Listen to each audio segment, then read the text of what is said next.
잊지 마.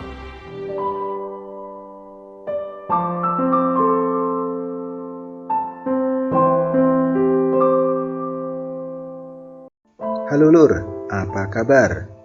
Kembali lagi bersama saya Rinanto. Kali ini kami akan merangkum film Korea, film Miracle in Cell No. 7 atau Chilbon Bange Sonmul, telah rilis pada tahun 2013.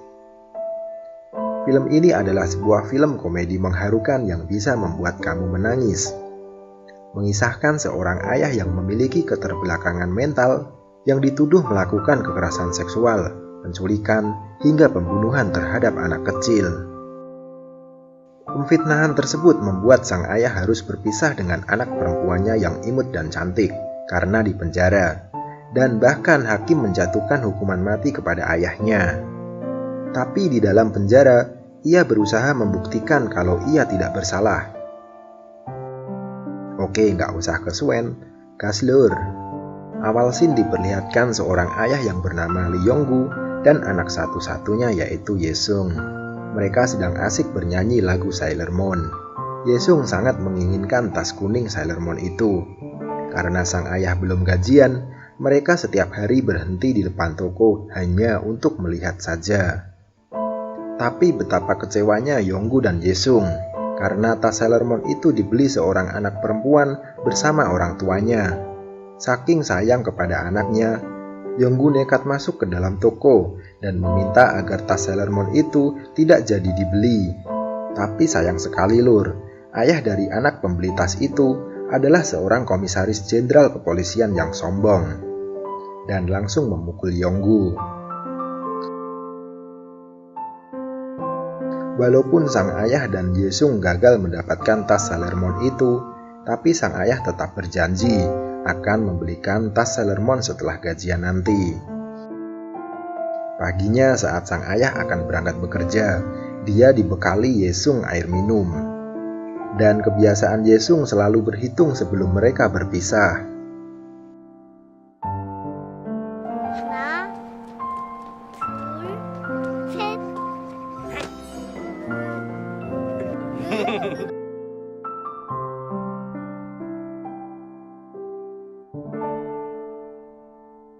Yonggu bekerja menjadi tukang parkir di sebuah mall. Hari itu adalah hari gajian untuk Yonggu. Saat ia sedang menghitung uangnya, Jiong datang dan mengajak Yonggu untuk membeli tas di tempat lain. Mereka lekas menuju toko untuk membeli tas Sailor Moon, tapi sesuatu terjadi kepada anak komisaris kepolisian itu.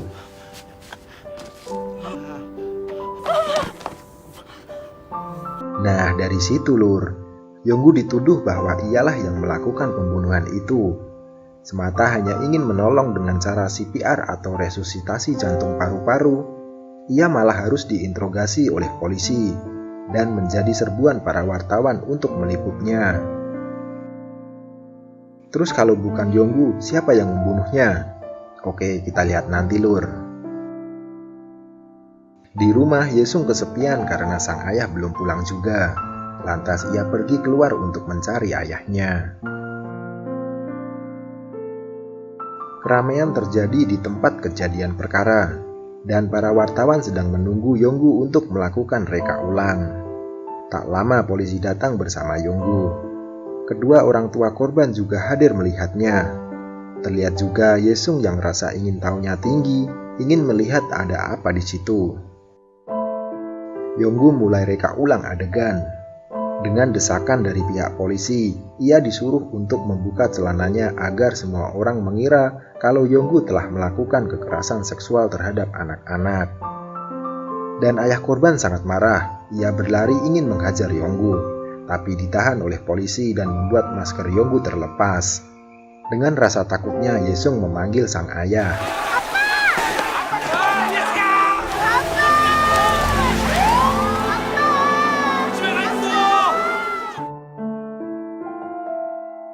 Kini Yonggu telah berada di lembaga pemasyarakatan, tapi sebelum ia masuk ke selnya, ia diinterogasi oleh kepala penjara dan mendapat pukulan darinya. Ia dikurung di dalam sel nomor 7 dengan narapidana senior kelas kakap yang bernama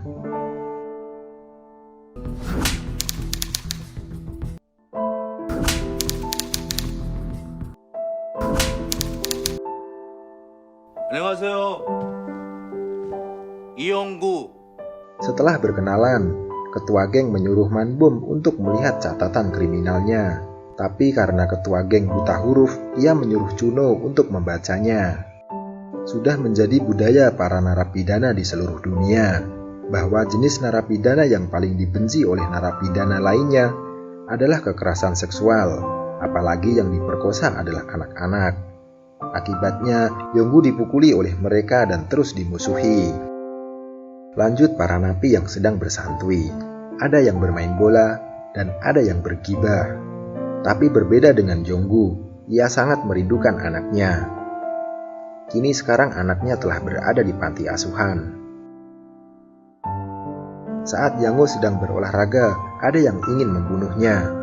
Yonggu yang mengetahuinya, ia menyelamatkan Yango yang berakibat perutnya tertusuk.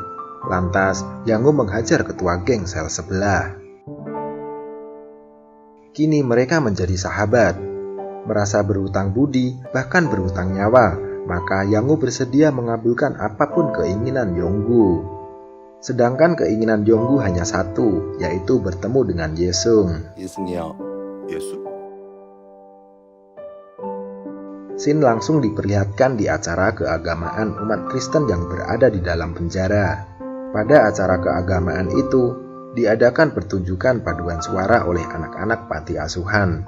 Dan kebetulan sekali, Yesung termasuk ada di dalamnya. Dengan kecerdikan Manbom, Yesung dimasukkan ke dalam kardus roti, memberi kejutan untuk Yonggu. Manbom terus berjalan sambil mengusap keringat dinginnya, melewati beberapa pintu yang dijaga oleh para sipir. Kini Yesung telah sampai ke sel nomor 7. Pertemuan yang sangat mengharukan, membuat mereka berdua mengeluarkan air mata. Tapi kebahagiaan mereka tak berlangsung lama. Tiba-tiba pendeta di acara keagamaan itu terjatuh berakibat tekanan darahnya naik tinggi, sehingga anak-anak panti asuhan pulang lebih awal yang membuat Manbom gagal mengembalikan Yesung karena terlambat mengantarkan ke rombongan.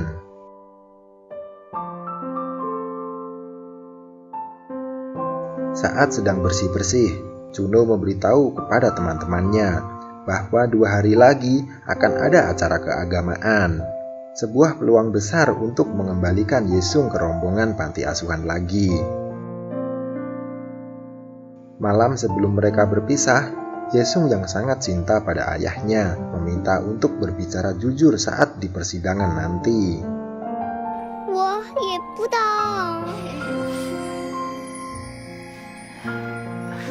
Esoknya hari telah tiba di mana Yesung akan kembali ke panti asuhan bersama rombongannya.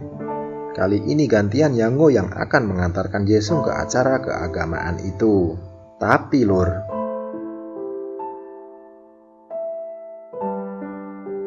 yaps, itu adalah acara untuk umat beragama Buddha yang membuat Yango marah kepada Cuno. Yonggu dan Yesung kini bersama lagi. Kebersamaan mereka membuat suasana yang baru untuk ruangan sel nomor 7. Terjalin persahabatan antara mereka dengan Yesung. Kini mereka semua sayang pada Yesung dan peduli pada Yonggu. Berusaha mati-matian agar Yesung tidak ketahuan para penjaga penjara. Di saat kepala sipir melihat-lihat foto saat acara keagamaan umat Kristen, ia menemukan ada yang aneh. Anak buah langsung ditugaskan untuk mengecek ke sel nomor 7.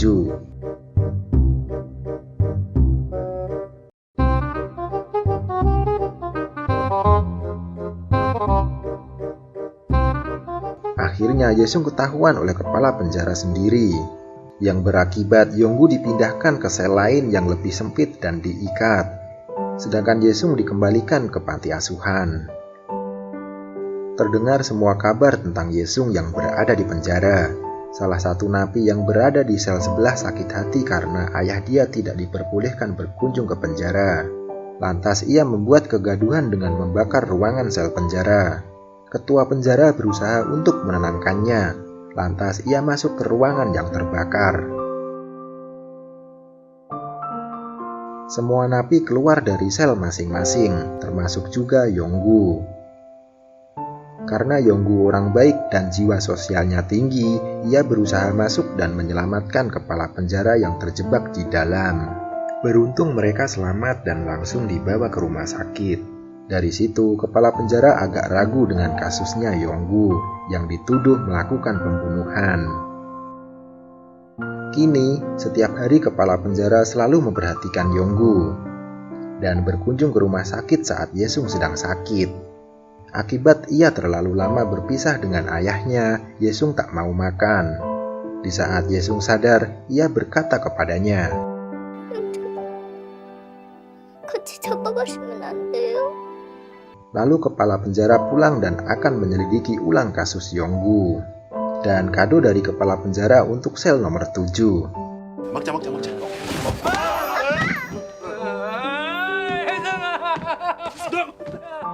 Mulai sekarang Yesung boleh berkunjung ke penjara kapanpun ia mau. Beralih lagi di tempat kepala penjara yang akan menyelidiki ulang kasus Yonggu. Dimulai dari berkas catatan kriminal Yonggu, ia nekat menghadap komisaris jenderal polisi yang anaknya diduga diperkosa dan dibunuh oleh Yonggu. Jang Min-wan atau kepala penjara akan mengajukan permohonan agar dilakukan persidangan ulang bagi Yonggu, karena memang belum ditemukan bukti kuat bahwa Yonggu telah memperkosa dan membunuhnya. Kedekatan Min-wang dengan Yesung kini semakin erat. Terlihat Min-wang menjemput Yesung saat pulang sekolah dan membawa ia kepada ayahnya. Di sana, Yesung menjadi guru untuk ketua preman kelas kakap tapi buta huruf. Ia ditertawakan dan dimarahi Manbong karena salah menulis. 기억! 기억 안 나, 기억! 영구도 알아요. 기억 안 나, 기억! Ekspresi cemberut terlihat pada Bongsik karena hari kelahiran anaknya, ia galau berat tak bisa menghubungi istrinya. Dan kejutan untuk Bongsik dari Yesung. Gak pakai lama, Bongsik langsung menelpon istrinya. Kendala sinyal yang jelek, mereka mencoba mencari jaringan yang paling kuat di markas utamanya.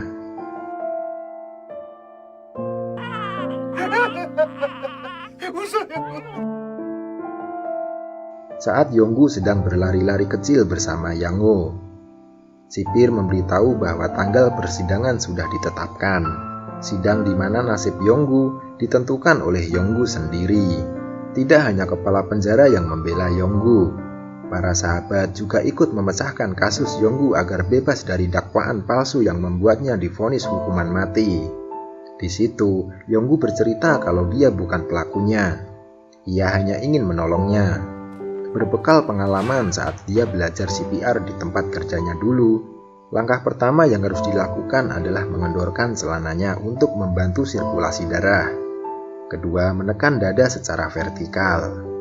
Dan terakhir, membuat nafas buatan. Dimulai reka ulang dari seperti di TKP. Yango menjatuhkan Bongsik bersama tas gendongnya.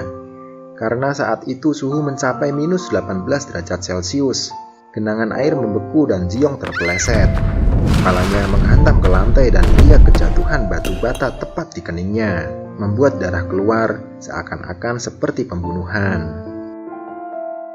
Semua sahabat melatih Yonggu untuk menjawab pertanyaan dari hakim saat persidangan nanti. Dengan bekal naskah yang dibuat para sahabatnya, ia berusaha semaksimal mungkin untuk mempelajarinya. Hari demi hari, ia selalu menghafalnya. Dan semua napi yang berada di penjara, mereka membuat surat pernyataan agar Yonggu dibebaskan. Tapi di saat Yonggu sudah berhasil menguasai naskah tersebut, sang komisaris jenderal kepolisian yang sebagai ayah korban ternyata tetap tidak mau melepaskan Yonggu. Dengan liciknya, ia berkonspirasi dengan pengacara pembela Yonggu. Ia malah mengintimidasi agar Yonggu tetap mengaku sebagai pembunuh dan pemerkosa Jiong atau Yesung akan dibunuh.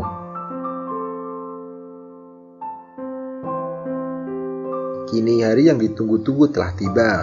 Ditemani Min-wang atau kepala penjara, mereka menuju ke tempat persidangan.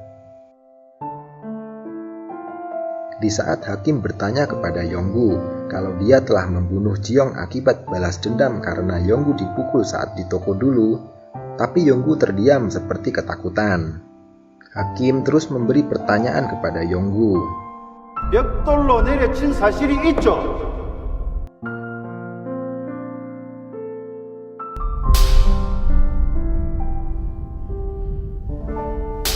당신이 죽어야 당신 딸 예승이가 산다고 뭔 말인지 알지?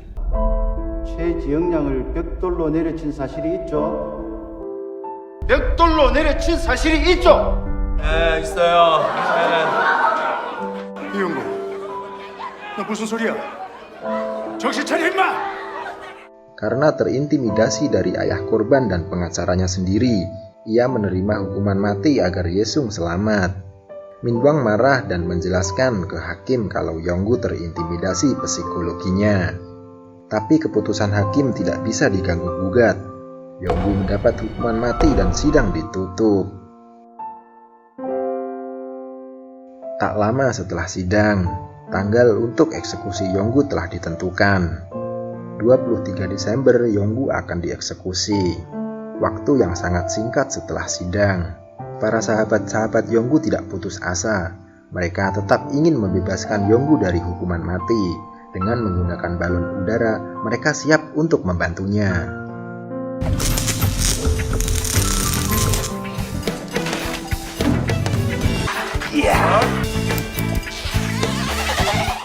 Sebuah acara telah diatur untuk menyelamatkan Yonggu.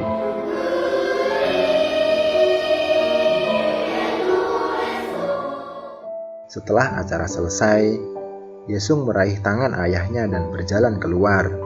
Begitupun yang lainnya. Sebuah kejutan untuk Yonggu dan anaknya.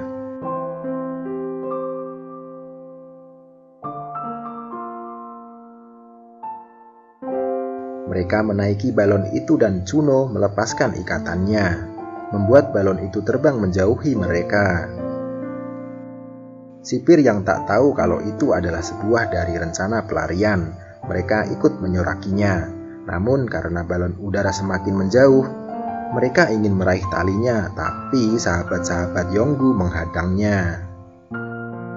Pelarian sia-sia, mereka tersangkut di pagar penjara.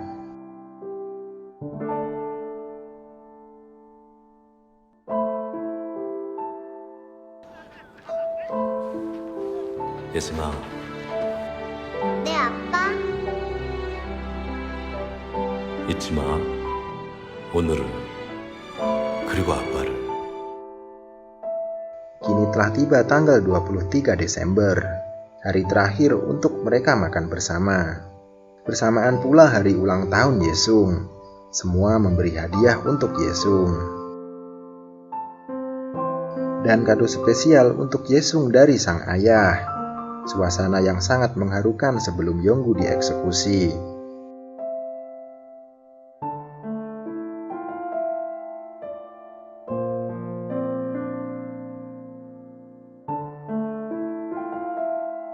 Kini tiba saatnya mereka pamit untuk meninggalkan sahabat-sahabatnya dan diantar Yesung dengan tas Sailor Moon-nya.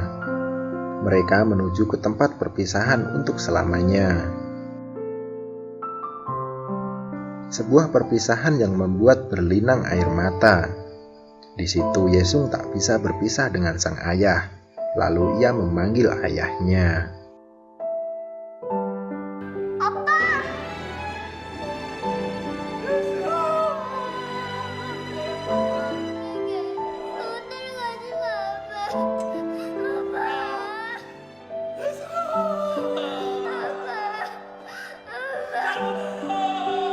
Beberapa tahun kemudian, Yesung tumbuh menjadi gadis dewasa yang cantik.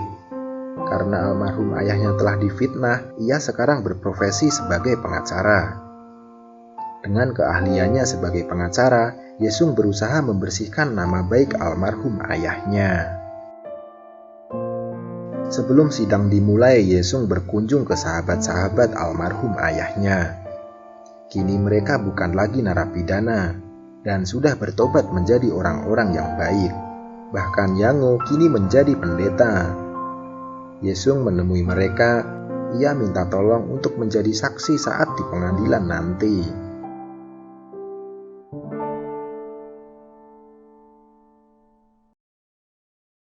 Akhirnya pengadilan ulang dimulai Lur, dan Yesung berjuang mati-matian dengan dibantu oleh kelima sahabat almarhum ayahnya dan Minwang sebagai saksi. Akhirnya Yesung menang di pengadilan dan hakim memutuskan bahwa Lee Yong-gu tidak bersalah. Kini Yesung bisa membuktikan walaupun ayahnya yang sudah almarhum itu bukan seorang pembunuh dan pemerkosa anak-anak. Dan ia berhasil membersihkan nama baik almarhum ayahnya. 피고인 이용구에게 무죄를 선고한다.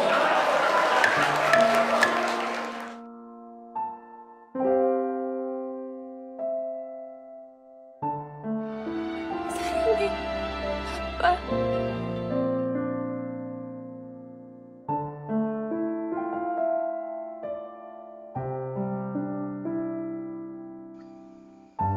Oke Lur, sekian video dari kami. Jangan lupa selalu dukung channel ini. Cukup tekan tombol subscribe-nya dan nyalakan lonceng notifikasinya. Sekian dan terima kasih.